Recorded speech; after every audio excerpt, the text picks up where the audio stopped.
안녕하세요. 안녕하세요. 제가 참 귀한 목사님 뒤에 하게 돼서 이런 건 굉장히 부담이 됩니다.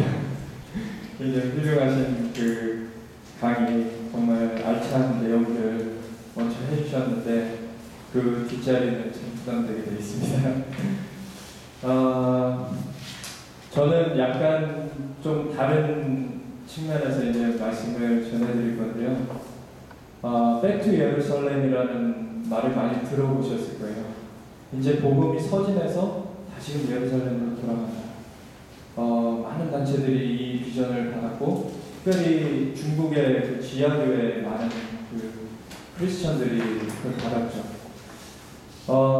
저희가 2년 전에 그 예루살렘에 그 매년 가을 때 그 전 세계에서 한 1,500명 정도가 모여서 이제 하나님을 예배하고 그러는 모임이 있어요. 한 2주일 정도 하는데 거기에 중국인들이 그 중에 한 500명이 왔어요. 1,500명 중에. 그들은 뭐냐면 자기의 집도 팔고 다 팔아서 거기 온 거예요. 거기를 오기 위해서. 그 예루살렘을 오기 위해서.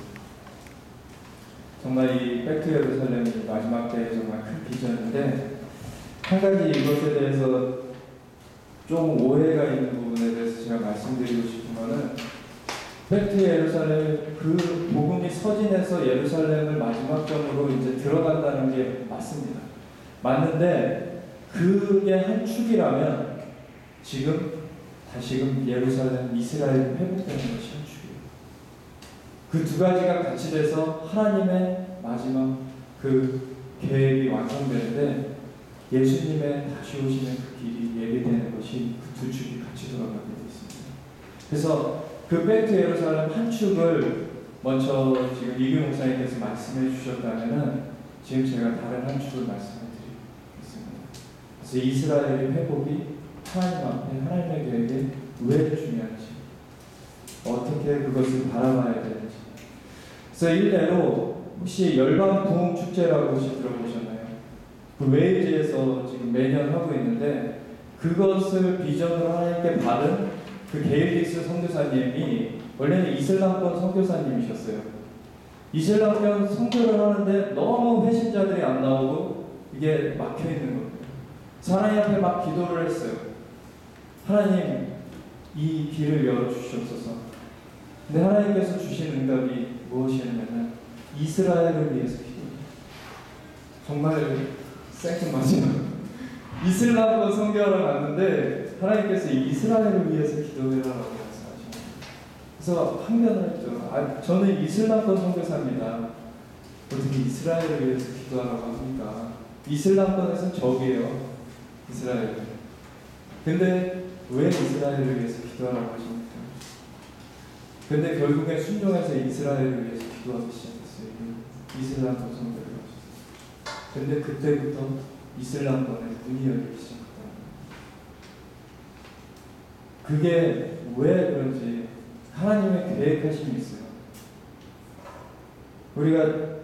제가 아까 잠깐 뒤에서 보니까 성경을 갖고 오셨더라고요.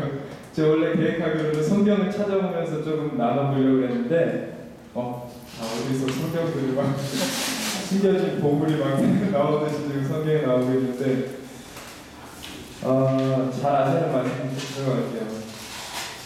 사도행전 제목을 잡고 하겠습니다. 사도행전 1장을 한번 들어가 보겠습니다.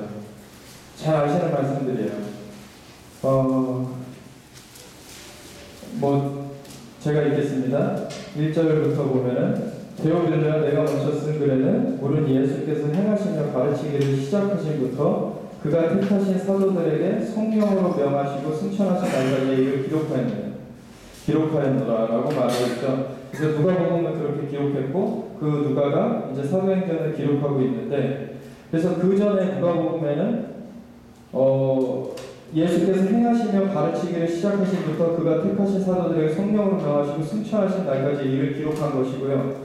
그 다음에 이제 사도행전부터는 그가 고난받으신 후에 또한 그들에게 확실한 많은 증거를 친히 살아계심을 나타내사 40일 동안 그들에게 보이시며 하나님 나라의 일을 말씀하시니라 라고 말하고 있습니다. 그래서 예수님께서 부활하신 후에 40일 동안을 이 땅에 계시면서 말씀하신 내용이 나와요. 간단하게 나오죠. 하나님 나라의 일을 말씀하셨다고 말하고 있습니다. 그래서 성경을 전체적으로 관통하는 주제는요, 하나님 나라예요.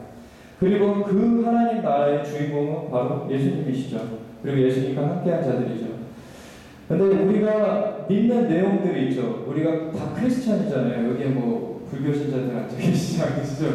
저희 크리스찬들인데 크리스찬들의 믿는 내용들이 있죠. 그 분파가 달라도 다들 같이 고백하는 내용들이 있어요. 물론 주기가 다를 수 있고 횟수가 다를 수 있지만 보통 사도신경들 다 교회에서 고백하시죠. 보면은 전능하사 천지를 만드신 하나님 아버지를 내가 믿사오며부터 시작을 해요. 창조주 하나님부터 인정하고 들어갑니다. 그러고 나서 예수님에 대한 내용이 나와요. 그 독생자 예수 그리스도는 어떠한 분이시냐? 동정녀 마리아를 낳으시고 본디오 빌라도에게 고난을 받아 십자가에 못 박혀 죽으시고 장사한 지 3만에 죽은 자 가운데서 살아나시며 하늘에 오사 전능하신 하나님 우편에 앉아 계시던가 저로서 산자와 죽은 자를 심판하시고 그게 내용이잖아요. 근데 예수님의 정말 탄생과 십자가에서 돌아가심 그리고 부활과 승천을 믿습니다. 그리고 재림까지 나와 있는데 사실은 예수님의 재림에 대해서는 사람들이 관심을 많이 기울이지 않아요. 사실 그 중에서 다른 나머지 것들은 다 이루어진 일이에요. 지금 남아있는 일은 예수님의 다시 오심이죠. 재림이죠. 그럼 재림에 대해서 너무나 관심을 가져야 함에 마땅한데 그리고 재림을 어떻게 준비할 것인가를 우리가 생각해 봐야 할 것인데 너무도 관심을 안 갖는다는 거예요. 그런 사도신경이 하나의 주문처럼 되어버렸어요. 그냥 우리의 믿음의 내용을 고백하는 것인데 그래서 여기 보면은 하나님 나라의 일을 말씀하셨고 그리고 사도와 함께 모이사 그들에게 분부하여 이르시되 예루살렘을 떠나지 말고 내게서 들을 바 아버지께서 약속하신 것을 기다리라는 말씀도 하시고 그리고 요한은 물론 침례를 베풀었으나 너희는 연날이 곧되어 성령의 침례를 받으리라 그런 약속을 하시죠. 그러면서 그 뒤에 나오는 말씀이 제자들이 그래서 물어요. 예수님께 이스라엘 나라를 회복하심이 이때니까 그랬더니 예수님께서 말씀하시죠. 때와 시기는 아버지께서 자기의 권한을 주셨으니 너희 알바 아니요 오직 성령이 너희에게 임하시면 너희가 권능을 받고 예루살렘과 온 유대와 사마리아 땅끝까지 이르러 내 증인이 되리라. 물론 하나님의 나라를 확장하는 것은 우리의 힘으로 되는 것이 아닙니다. 이는 우리의 힘으로 되는 것 아니요 능으로 되는 것 아니요 오직 여호와의 신으로 되는 것. 그래서 오직 성령이 임하셨을 때 권능이 임하고 그것이 바로 예루살렘과 온 유대와 사마리아 땅끝까지 이르러 예수님의 증인된 그 힘이 되는 거죠. 원능력이 되는 거죠. 그러면서 이 말씀을 마치시고 그들이 보는데 올려져 가시니 구름이 그를 가리어 보이지 않게 하더라 라고 승천하신 장면이 나와요. 그러니까 사도행전 1장 8절은 사실은 유언과도 같은 말씀이시죠. 어떻게 보면은 네, 죽지 않으셨으니까 뭐 유언이라고 할 수는 없지만 마지막 당부의 말씀이신데 하나님 나라를 확장하라라는 것이죠. 마지막 당부의 말씀은 그러고 나서는 올라가셨어요. 근데 올라가실 때 10절에 보면 올라가실 때 제자들이 자세히 하늘을 쳐다보고 있는데 흰옷 입은 두 사람이 그들 곁에 서서 이르되 갈릴리 사람들아 어찌하여 서서 하늘을 쳐다보느냐 너희 가운데서 하늘로 올려지신 이 예수는 하늘로 가심을 본 그대로 오시리라. 이게 영어로 보면 하늘로 가심을 본 그대로 오시리라는 in the same way 그게 그대로 오시겠다는 겁니다. 그럼 뒤에 보면은 12절에 보면 그곳이 어디였는지가 나와요. 감람원이라고 하는 산으로부터 제자들이 내려왔다라고 나옵니다. 감람산에서 승천하셨죠. 그리고 분명히 성경에 기록되기를 그게 그대로 오시겠다고 하셨어요. 그것이 어디에 나오냐면은 스가랴서 14장에 나옵니다. 스가랴서 14장에 나오는데요. 우리가 아까 제가 인용했던 이는 힘으로 되지 아니하며 능으로 되지 아니하며 여호와의 신으로 되느니라 라는 말씀이 스가랴서 4장에 나온 말씀이죠. 근데 14장에 보면은 마지막 때에 대한 말씀이 나와요. 그래서 여호와의 날이 이르리라. 그날은 내 재물이 약탈되어 내 가운데서 나누리라. 내가 이방 나라들을 모아 예루살렘과 싸우게 하리니 성읍이 함락되며 가옥이 약탈되며 부녀가 욕을 당하며 성읍 백성이 절반이나 사로잡혀 가리라. 남은 백성은 성읍에서 끊어지지 않으리라. 그때 여호와께서 나가사 그 이방 나라들을 치시되 이와 함의 전쟁 날에 싸운 것 같이 하시리라. 그날에 그의 발이 예루살렘 앞 곧 동쪽 감난산에 서실 것이요 감난산은 그 한가운데가 동서로 갈라져 매우 큰 골짜기가 되어서 산 절반은 북으로 절반은 남으로 묶이고 이 마지막 때에 되어질 일이 나오고 있습니다. 마지막 때 이런 일이 있을 거예요. 예루살렘은 치러 이방 나라들이 몰려올 것입니다. 이방 나라들이 몰려오는데 그때 하나님께서 가만히 있지 않으실 것이라는 거예요. 그때 그 이방 나라들을 하나님께서 멸하실 것입니다. 그러고서는 예수님께서 이제 재림하시죠. 그때 데살로니가 전서에 나온 것 같이 물론 공중으로 올려가서 우리가 주님을 영접할 거예요. 그러고 나서는 이 땅으로 내려옵니다. 그리고 천년왕국이 시작돼요. 그때 천년왕국에 같이 설 사람들이 누구인가라는 것이 사실은 관건이에요.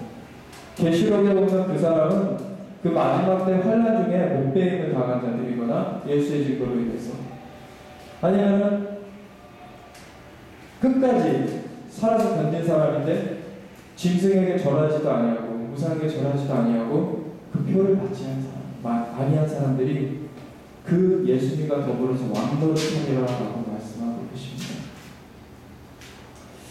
근데 이러한 하나님의 전체적인 계획들을 알 때 우리가 자세를 취해야 되는가가 나와요. 사실 그 마지막 때 예루살렘을 치러 올 것인데 왜 예루살렘을 치러 오겠습니까? 지금 사실은 많은 이방인들 가운데 신학 가운데 많이 횡행되어지는 게 대체 신학이에요. 유대인들은 예수님을 죽였기 때문에 저주받아서 끊겨졌고 교회가 그 이스라엘을 대체하였다는 것이죠. 근데 잘 생각해 보세요. 만약에 대체되었다. 유대인들이 예수님을 죽였기 때문에 그들이 저주를 받았다. 그래서 그들만의 그게 잘못이다라고 말한다라면은 이방에는 구원이 없습니다. 왜 예수님께서 유대인들의 죄만 지셨습니까? 예수님께서 돌아가신 이유는 무엇입니까? 온 인류의 죄악 때문에 돌아가신 거예요. 그 역할을 유대인들이 맡았던 겁니다. 하나님께서는 성경에서 보면은요, 다시 한번 살펴보세요. 이스라엘을 버렸다는 말이 한 번도 안 나와요. 내가 이스라엘을 버리는데 그러하면은 내 손이 재주를 잃으며 내가 말을 못하게 될 거라는 말씀입니다. 해와 달이 빛을 잃을 것이라는 말이다. 어떻게 너희 어미가 젖먹이는 자식을 잃겠으며 어떻게 그를 버리겠냐. 하물며 너희들이 그럴지라도 나는 이스라엘을 잊지 아니할 것이다. 하나님께서 그렇게 말씀하시죠. 근데 왜 어떻게 감히 이스라엘을 버릴 수가 있습니까? 이게 굉장히 사단의 전략이에요. 왜냐하면 이스라엘에 대해서 마음을 닫게 만들므로 인해서 마지막 예수님의 다시 오시는 길을 이 예비되는 것을 막아서고자 하는 게 사단의 전략인 거죠. 제가 아까 말씀드렸죠. 사도행전에서 보셨듯이 정말 성경을 관통하시는 하나님의 나라입니다. 근데 하나님의 나라를 생각하실 때 예수님께서는 물론 천국에 대해서 천국은 여기다 저기다 못하리니 너희 안에 있느니라 신령의 천국을 말씀하시기도 하셨어요. 그리고 귀신을 쫓아내신 후에 바리새인들이 와가지고는 저가 귀신의 왕 바알세불을 힘입어서 귀신을 쫓아낸다 라고 참소했을 때, 비난했을 때 예수님께서 스스로 분쟁하는 나라마다 서지 못할 것인데 어떻게 귀신의 힘으로 귀신을 쫓아낸다고 하느냐. 그러나 만일 내가 하나님의 손을 힘입어서 귀신을 쫓아낸 것이면 하나님의 나라가 이미 너희에게 임하였느니라 라고 말씀하셨죠. 하나님의 나라는 통치권입니다. 우리가 그 귀신에 들려서 있던 사람, 귀신의 통제하에 있던 사람이 이제 하나님의 손을 힘입어서 귀신의 통제에서 벗어나고 하나님의 통치 아래로 들어와서 하나님의 나라가 임한 것입니다. 우리가 이미 이 세상, 사단을 이 세상의 신이라고 하잖아요. 이 세상은 이미 어둠 가운데 처해졌다 그러죠. 예수님을 구원자라고 그러죠. 그 가운데서 빛으로서 우리를 건져내셨죠. 하나님의 나라를 이루어가신 거예요. 그래서 1장 8절의 말씀도 예수 그리스도를 예루살렘, 온 유대, 사마리아 땅까지 이르러 성령의 능력을 힘입어서 예수 그리스도의 증인되는 것이 하나님 나라를 확장해내는 것이죠. 800년 처음에도 심령이 가난한 자에게는 복이 있나니 천국이 저희 것이라고 했어요. 심령 천국입니다. 근데 또 한 가지 하나님의 나라에 대해서 알아야 되는 게 이 땅에 임한 하나님의 나라를 봐야 돼요. 보면은 팔복의 마지막에도 의를 위하여 핍박을 받는 자에게 복이 있나니 천국이 저희 것이라고 했어요. 이 땅에 임한 하나님의 나라, 예수님께서 재림하실 때 이 땅에 하나님의 나라가 완전히 이루어지게 되죠. 하나님의 통치가 이루어지게 되죠. 1000년 동안 회복하실 거예요. 그러면서 하늘과 땅이 온전히 변하게 될 거예요. 새하늘과 새 땅이 이루어지게 되는 거죠. 근데 그것이 사실은 하나님께서 태초부터 원래는 계획하셨던 거라는 거죠. 창세기에 보면 에덴 동산에 대해서 나오잖아요. 에덴 동산 때 온전한 하나님의 통치가 있었잖아요. 거기에 하나님께서 막힘없이 교제를 하셨어요. 인간과 태초에 아무 막힘이 없었어요. 하나님께서는 그러한 것을 주시길 원하셨는데 범죄함으로 말미암아 껴들게 됐죠. 사단이 그 사이에. 근데 다시금 예수님의 다시 오심으로 그게 완전히 멸해질 것입니다. 그리고 이미 십자가에서 휘장을 찢으셨어요. 예수님께서. 그리고 점진적으로 지금 하나님 나라가 확장되어 가고 있고 예수님의 다시 오실 때 그게 종직을 찍을 거예요. 근데 왜 하나님의 나라, 그 이 땅에 임한 하나님의 나라, 최초에 이 땅에 임한 하나님의 나라는 에덴 동산이었는데 마지막에 예수님께서 다시 오실 때 물론 전 세계적으로 임할 것입니다. 근데 예수님께서 아까 보셨듯이 그 이스라엘로 다시 오실 거예요. 왜 이스라엘이 그렇게 중요하냐는 거죠. 이 땅에 임한 하나님의 나라의 관점에서 볼 때 그게 하나님의 계획을 볼 수가 있어요. 에덴 동산이 처음에 어디 있었는가 라는 것을 한번 살펴볼 수 있는 근거가 있어요. 창세기 2장을 한번 보겠습니다.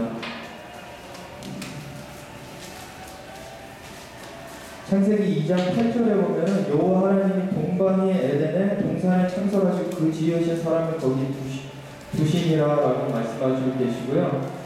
그리고 강의 그 에덴 동산의 그 위치에 대해서 추측할 수 있는 그런 내용 10절부터 나와요. 네 강이 나오는데요. 강이 에덴에서 흘러나와 동산을 겹치고 거기서부터 갈라져 네 근원이 되었으니 첫째 이름은 비손이라. 금이 있는 하윌라 온 땅을 들었습니다. 첫째가 비손이라고요. 비손이라는 것을 고대 언어를 찾아보면요, 나일강의 고대 이름이라는 것을 알 수 있다고 해요. 그리고 하윌라는 이집트의 고대 이름입니다. 그리고 그 땅에 금은 숭금이요 그곳에 베들레헴 홍원도 있었으며 그 이집트에는 그런 게 있었고요. 둘째 강의 이름은 기온이라. 구스 온 땅을 둘렀고, 아까 비손이 나일강이라고 했죠. 기온도 나일강이에요. 근데 두 가지가 차이가 있어요. 비손은 화이트 나일이라고 해서 그 나일강이 이렇게 하나로 흘러다가 두 개가 갈라진 데가 있어요. 거기 한쪽 지류가 파란 나일이고 한쪽 지역은 화이트 나일. 그래서 화이트 나일이 비손이고 블루 나일이 이제 기온이라는 것입니다. 부스온 땅 이디오피아까지 내려가죠. 셋째 강의 이름 히데겔이라 티그리스 강이죠. 아수르 동쪽으로 흘렀습니다. 아수르는 아시다시피 이스라엘 그 북동쪽 그쪽 지역에 있던 그 족속이에요. 그리고 넷째 강의 이름은 유프라테스 아직도 이름이 있죠. 이라크 이쪽이에요. 그 네 강은 지금 볼 때, 경계지어 볼 때 그 중앙이 이스라엘입니다. 그리고 동산 중앙에 그 나무가 있었다 그랬을 때 그 또 이스라엘의 중앙이 예루살렘입니다. 근데 그곳에서 또한 범죄가 일어났죠. 최초에 아담이 선악과를 먹지 말라 선악과를 먹었어요. 그러면서 이 땅의 권한은 사단에게 넘겨졌죠. 18절 말씀하고 계시잖아요. 하늘은 하나님의 것이더라도 땅은 인생에게 주셨다. 이 땅에 하나님께서 하나님을 배려하는 자로서 하나님께서 이 땅을 다스리고 정복하고 생육하고 번성하여 이 땅에 충만하라고 하셨어요. 처음에 창세기 1장에 보시면. 그랬는데 그것을 사단에게 넘겨줘 버린 거죠. 그때부터 이 세상에 신으로 활동하는 거예요. 사단. 근데 그것을 회복을 이루기 위해서 하나님께서 불러내신 인물이 있어요. 아브라함입니다. 아브라함은 유대인들에게는 육적 조상이 되고요. 열방의 모든 믿는 사람에게는 믿음의 조상입니다. 그래서 아브라함을 불러내셔서 12장에 창세기 12장에 나오는데 처음에 세겜에 제단을 쌓게 하시죠. 다 이스라엘에 있는 지역입니다. 그 다음에 베델에 제단을 쌓게 하시죠. 기근이 들어서 이집트에 갔었어요. 그러고서는 다시 와가지고 헤브론에 제단을 쌓게 하십니다. 그러고서 창세기 22장에 가면 예루살렘에 제단을 쌓게 하시는데 이 예루살렘의 그림을 보시면은 하나님의 계획하시는 것이 드러나는데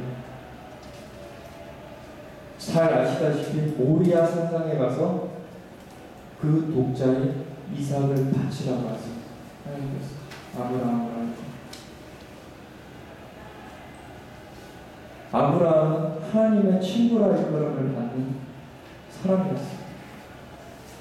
친구한테 그 마음을 나누신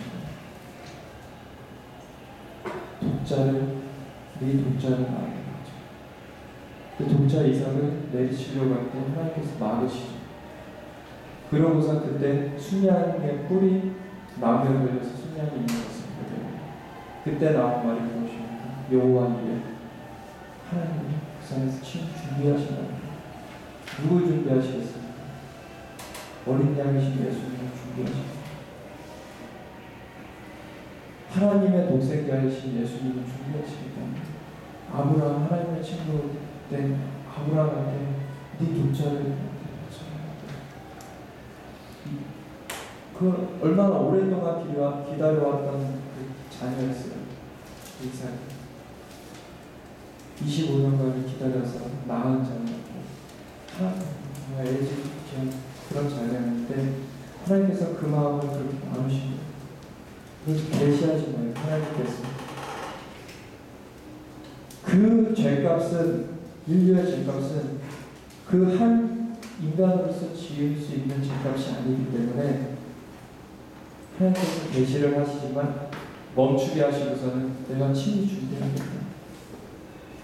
내 독생자 예수를 보면서 너의 죄값을 청산하게 계시하시고 그러고서 아브라함한테 그 전부터 계속 약속하셨어요. 너와 내 자손에게 이 땅을 주리라. 왜? 하나님께서 태초에 하나님의 나라를 이 땅 가운데 시작하셨던 곳에 맡기신 겁니다. 그 친구와 그 후손들, 그 육적 후손들이 유대인들이 됩니다. 이삭이 그 예수님을 예표하는 역할을 했죠. 그러고서 그 아브라함의 손자인 야곱은요, 하나님 만나고서는 이름이 변경돼서 이스라엘, 그 국가명이 되었어요. 그래서 야곱의 그 12아들들이 12지파가 되었죠. 그러면서 그 땅은, 그러면서 하나님께서 아브라함한테 말씀하셨어요. 너희한테 이걸 줄 거지만 지금은 못 준다, 당장. 왜냐하면 그 땅에 살고 있는 족속 중에서 아무리 족속의 죄악이 차지 않았기 때문이다, 아직. 그래서 너희 자손들은 400년간 이방 땅에서 살다가 객이 되어 있다가 돌아올 것인데 그때 줄 것이다. 그게 바로 이집트의 400년간 종살이 하고 있는 거죠. 그리고 출애굽해서 모세. 그것이 다 하나님의 계획이었다는 거예요. 그 계획을 붙잡아야 됩니다. 사실은 우리가 주기도문을 하지만 주기도문에도 항상 얘기하잖아요. 하늘에 계신 우리 아버지여, 이름이 거룩히 여김 받으시며 나라의 임하시며 주의 뜻이 하늘에서 것처럼 이 땅에서 이루어지게 하라. 우리의 뜻이 이루어지게 해달라는 것이 아닙니다. 우리가 기도하는 것은 하나님의 그 계획이 우리 마음 가운데 새겨지고 그것을 우리가 품고서 나아가는 것이 성교지, 우리가 우리의 어떤 그 의협심에 의해서 나아가는 것이 아닙니다. 하나님의 창세로부터의 길, 하나님께서 정말 예수 그리스도를 통하여서 이 열방의 죄악을 다 사하시고 하셨을 때 그 예수님이 나신 것도 유대 땅에서, 이스라엘 땅에서 나셨어요. 다윗의 자손이라고 불리셨어요. 그러고서요, 예수님께서 아까 보셨듯이 승천하신 다음에 열흘이 더 지난 다음에 오순절이 이르렀을 때 성령님께서 오셨어요. 아버지께서 약속하셨어요. 성령님의 첫 방문을 받은 곳이 어디였습니까? 유대 땅이었어요. 이스라엘이었어요. 그래서 예수님께서 예루살렘과 온 유대와 사마리아 땅까지 내 증인되라고 말씀하셨죠. 예루살렘부터 시작됐어요. 그리고 처음 순교한 사람도 유대인이었어요. 근데 지금 잘 생각해 보십시오. 열방 가운데 얼마나 대체 신앙이 뿌리게 유대인들이 버림받았다라고 하셔 생각합니다. 로마서 11장에 분명히 말하고 있습니다. 바울의 사도를 통해서. 그러면 그들이 실존 그 버림받았느냐, 실족하였느냐? 아니다. 마지막 때는 온 이스라엘을 구원을 받으리라. 그리고 예수님께서 다시 오시는 것도 분명히 이스라엘 땅이라고 말하고 있습니다. 그 통치 본부를 세우실 곳이 이스라엘 땅이라고 말하고 있습니다. 그 역사적으로 제가 말씀을 드리겠습니다.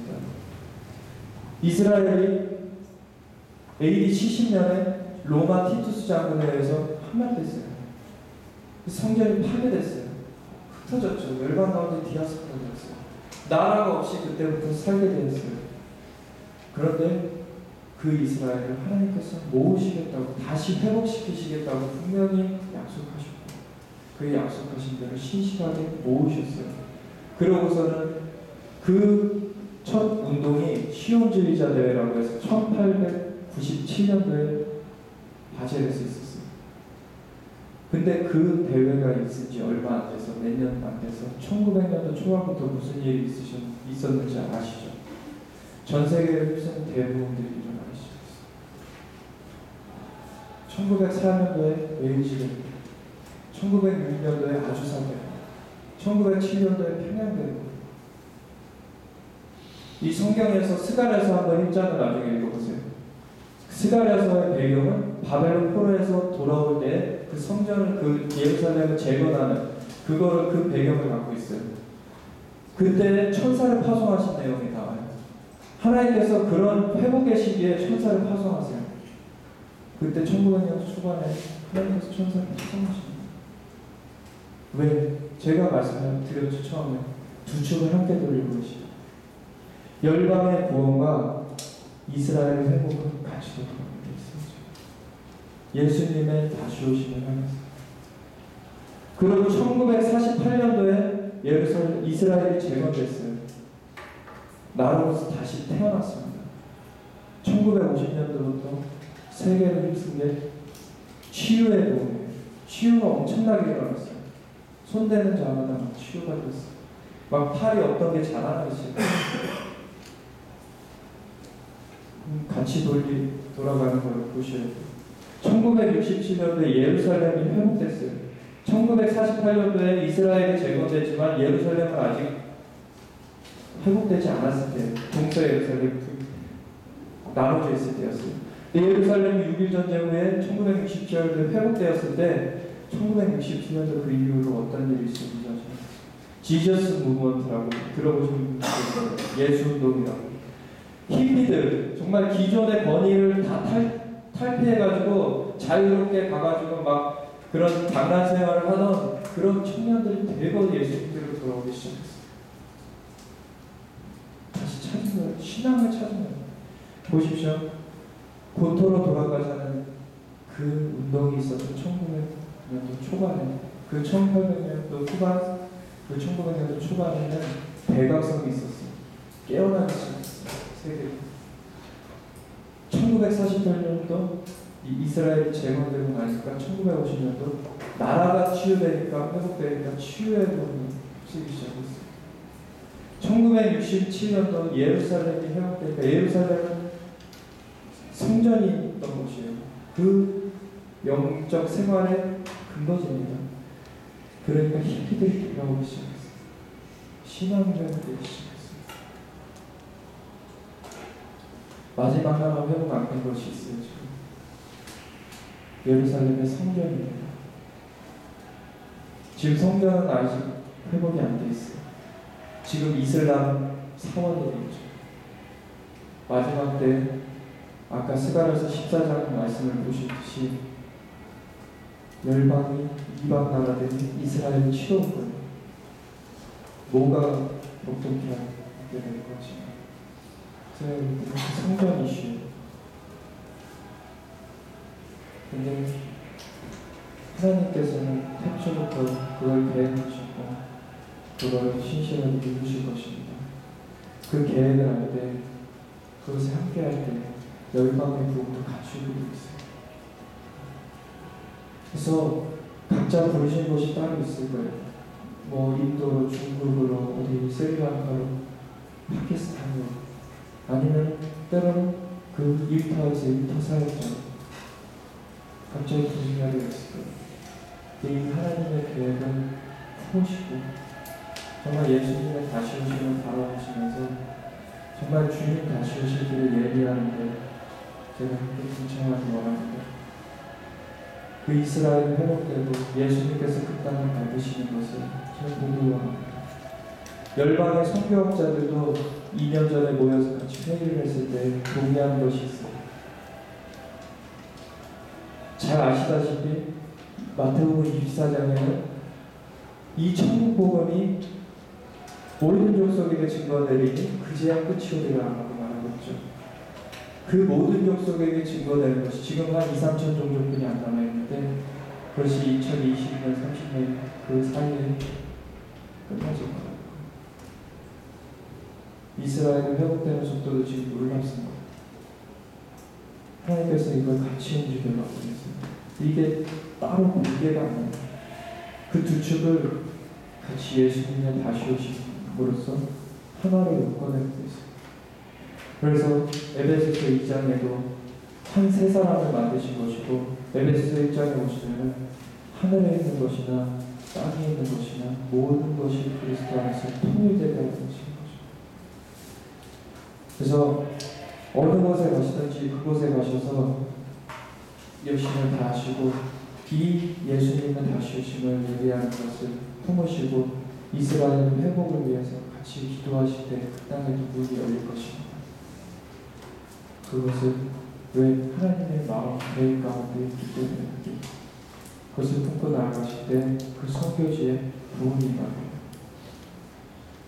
그것을 마음에 새기시길 바랍니다. 제가 잠깐 기도하겠습니다. 하나님 아버지 부족한 자를 통하여서 하나님 주님의 마음을 나누게 하셨습니다. 아버지 정말 제 힘으로 눈으로 안 되는 것 고백합니다.